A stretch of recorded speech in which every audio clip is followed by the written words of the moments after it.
നമസ്കാരം, മലയാളി വാർത്തയിലേക്ക് സ്വാഗതം. മക്കളെ കൊലക്കത്തി എടുപ്പിച്ചത് പാർട്ടി, ഒടുവിൽ അവരെ കൈവിട്ടു.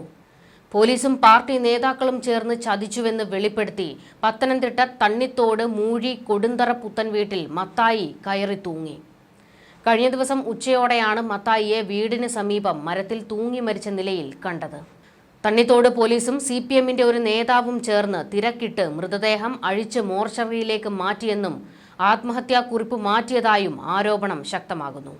സംഭവം പുറത്തായതോടെ പത്തനംതിട്ട CPMൽ വൻ പൊട്ടിത്തെറി.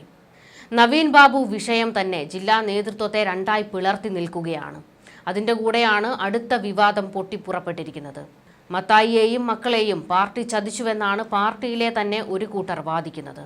പത്തനംതിട്ട CPMലെ തർക്കങ്ങൾ കാരണം യുവാവിനെ ആക്രമിച്ച് മൃതപ്രായനാക്കിയ കേസിൽ മത്തായിയുടെ മക്കളായ ലിബിൻ കെ മത്തായി, എബിൻ കെ മത്തായി എന്നിവരടക്കം 3 പേരെ കോടതി 20 വർഷം കഠിന തടവിനും 45,000 രൂപ വീതം പിഴയൊടുക്കുന്നതിനും കഴിഞ്ഞ ദിവസം വിധിച്ചിരുന്നു.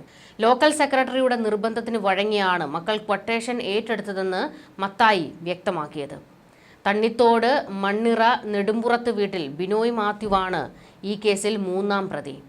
തണ്ണിത്തോട് മണ്ണിറ പറങ്ങിമാവിള വീട്ടിൽ സഞ്ജുവിനെയാണ് ജോലി കഴിഞ്ഞ് വീട്ടിലേക്കുള്ള യാത്രക്കിടെ 2017 മാർച്ച് 31 വൈകിട്ട് 5:30 ഈറച്ചപ്പാത്തിൽ വെച്ച് പ്രതികൾ ആക്രമിച്ച് മാരകമായി പരിക്കേൽപ്പിച്ചത്. തോളിനും ഗുരുതരമായ പരിക്ക് പറ്റി. വഴിയാത്രക്കാർ ഇയാളെ ആശുപത്രിയിൽ എത്തിച്ച് ചികിത്സ ലഭ്യമാക്കുകയായിരുന്നു. ലിവർ സ്പാനർ, ഇരുമ്പ് കമ്പി, തടിക്കഷ്ണം എന്നീ മാരകായുധങ്ങൾ കൊണ്ട് തലക്കടിച്ച് തലയോട്ടിക്ക് ഗുരുതര പരിക്കുകൾ ഏൽപ്പിച്ചു.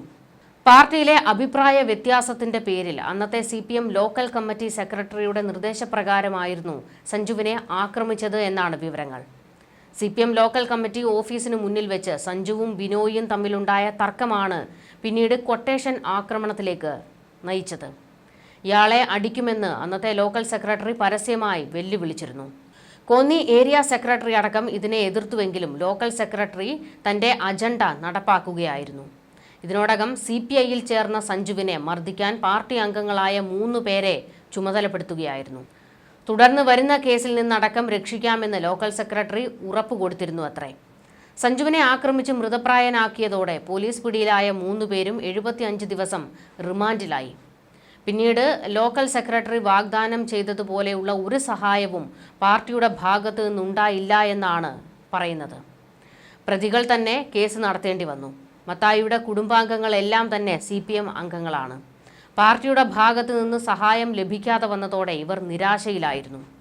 കഴിഞ്ഞയാഴ്ച ചേർന്ന CPM മൂഴി ബ്രാഞ്ച് കമ്മിറ്റി യോഗത്തിൽ മത്തായി പൊട്ടിത്തെറിച്ചു. തന്റെ മക്കളെ കോടതി ശിക്ഷിച്ചാൽ ജീവൻ ഒടുക്കുമെന്ന് പരസ്യമായി മത്തായി പറഞ്ഞിരുന്നു.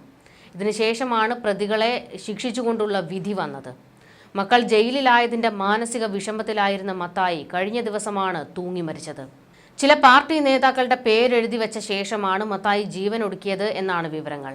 ആത്മഹത്യാക്കുറിപ്പ് മാറ്റിയെന്നുള്ള ആരോപണം പാർട്ടിക്കുള്ളിൽ തന്നെ ശക്തമായി ഉയരുന്നുണ്ട്. പോലീസ് ഇതിന് കൂട്ടുനിന്നുവെന്നാണ് ആക്ഷേപം.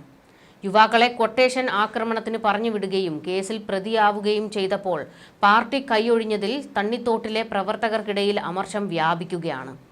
ഇതിന്റെ പേരിൽ ബ്രാഞ്ച് സെക്രട്ടറിമാർ രാജിവെച്ചുവെന്നും സൂചനയുണ്ട്. വലിയ ഒരു പൊട്ടിത്തെറിയാണിപ്പോൾ CPMൽ ഉണ്ടായിരിക്കുന്നത്. അതും തെരഞ്ഞെടുപ്പ് വരാനിരിക്കുന്ന ഈ ഒരു ഘട്ടത്തിലാണ് പാർട്ടിയിലെ ഈ പൊട്ടിത്തെറിയും പാർട്ടി പ്രവർത്തകൻ കയറി തൂങ്ങി മരിച്ചതും ആത്മഹത്യാക്കുറിപ്പും എല്ലാം കൂടി ഒന്നിച്ചു വന്നത്. വിഷയം കൈവിട്ടു പോകും എന്നുള്ള ഘട്ടത്തിൽ നിൽക്കുകയാണ്. മുതിർന്ന നേതാക്കൾ ഇടപെട്ട് കാര്യങ്ങൾ പറഞ്ഞ് ഒത്തുതീർപ്പാക്കും എന്നുള്ള ഒരു പ്രതീക്ഷയാണുള്ളത്. നേതാക്കൾ തന്നെ കൊലക്കത്തിയെടുത്ത് പറഞ്ഞു വിട്ടിട്ട് കൈവിട്ട നടപടി അംഗീകരിക്കാൻ കഴിയില്ല എന്നും പാർട്ടിയിലുള്ളവർ തന്നെ പറയുകയാണ്. പത്തനംതിട്ട CPMൽ കുറച്ച് കാലങ്ങളായി വലിയ പൊട്ടിത്തെറിയും ചേരിതിരിഞ്ഞുള്ള അടിയും ആക്രമണവുമൊക്കെയാണ്. നേതാക്കൾ തന്നെ പലപ്പോഴും പൊതുമധ്യത്തിൽ വന്നു നിന്ന് പരസ്പരം ചെളിവാരി എറിയുന്ന സമീപനവുമുണ്ട്.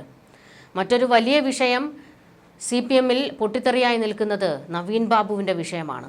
നവീൻ ബാബുവിനെയും നവീൻ ബാബുവിൻ്റെ കുടുംബത്തെയും പാർട്ടി ചതിച്ചുവെന്നും കണ്ണൂരിലെ നേതാക്കളെ ഭയന്ന് പത്തനംതിട്ടയിലെ പാർട്ടി മുട്ടുമടക്കിയെന്നും ആക്ഷേപമുണ്ട്. ആ കുടുംബത്തിനെ ചതിച്ചവർക്ക് മാപ്പില്ല എന്നാണ് പത്തനംതിട്ട CPMലെ ഒരു വിഭാഗം നേതാക്കൾ പറയുന്നത്.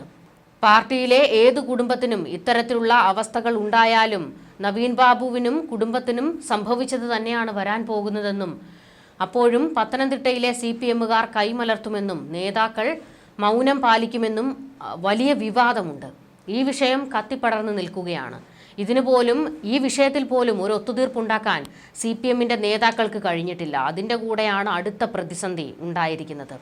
ഇത് മാത്രമല്ല, പത്തനംതിട്ട CPMൽ ഇപ്പോൾ നടന്നുകൊണ്ടിരിക്കുന്നത് കഞ്ചാവും ലഹരി അടിമകളും ഗുണ്ടകളുമൊക്കെയാണ് പാർട്ടിയിൽ അധികവും. മന്ത്രി വീണ ജോർജ് പോലും ഗുണ്ടകളെ, കാപ്പ കേസ് പ്രതികളെയൊക്കെ മാലയിട്ട് സ്വീകരിച്ച് പാർട്ടിയിലെടുത്തതൊക്കെ എത്രയോ വലിയ വിവാദമായതാണ്. എന്നാൽ ഇതൊന്നും തങ്ങൾക്കൊരു പ്രശ്നമേ അല്ല എന്നുള്ള രീതിയിലാണ് നേതാക്കളുടെ മുന്നോട്ട് പോക്ക്. മന്ത്രിക്ക് പോലും അതിലൊന്നും ഒരു കൂസലുമില്ല. ഗുണ്ടകളെങ്കിൽ ഗുണ്ടകൾ, പാർട്ടിയിൽ അംഗത്വം കൂടിയാൽ മതി എന്നുള്ള ചിന്തയാണ് ഇവർക്കുള്ളത്. ഇത് മാത്രമല്ല, പാർട്ടിയിൽ ഒരു വിഭാഗം ഇപ്പോൾ ഇടഞ്ഞു നിൽക്കുകയാണ്. SDPI CPM ബന്ധത്തിൻ്റെ പേരിലാണ് മറ്റൊരു അടി നടക്കുന്നത്. പത്തനംതിട്ടയിലെ പല പഞ്ചായത്തുകളിലും CPM അധികാരം നിലനിർത്തുന്നത് SDPIയുടെ പിൻബലത്തോടെയാണ് എന്നുള്ള ആക്ഷേപമുണ്ട്. ഇതിൻ്റെ പേരിൽ പത്തനംതിട്ടയിലെ CPMൽ നിന്ന് പലരും രാജിവെച്ച് പുറത്തു പോയിട്ടുണ്ട്. ഇതെല്ലാം തന്നെ വലിയ നാണക്കേടായി പാർട്ടിയെ മാറ്റിയിരിക്കുകയാണ്. എന്നിട്ടും ഇതിലൊന്നും ഒരു പരിഹാരം കാണാതെ, ഒരു നടപടിയും എടുക്കാതെ പാർട്ടി സെക്രട്ടറി MV ഗോവിന്ദൻ തലകുനിക്കുകയാണ്.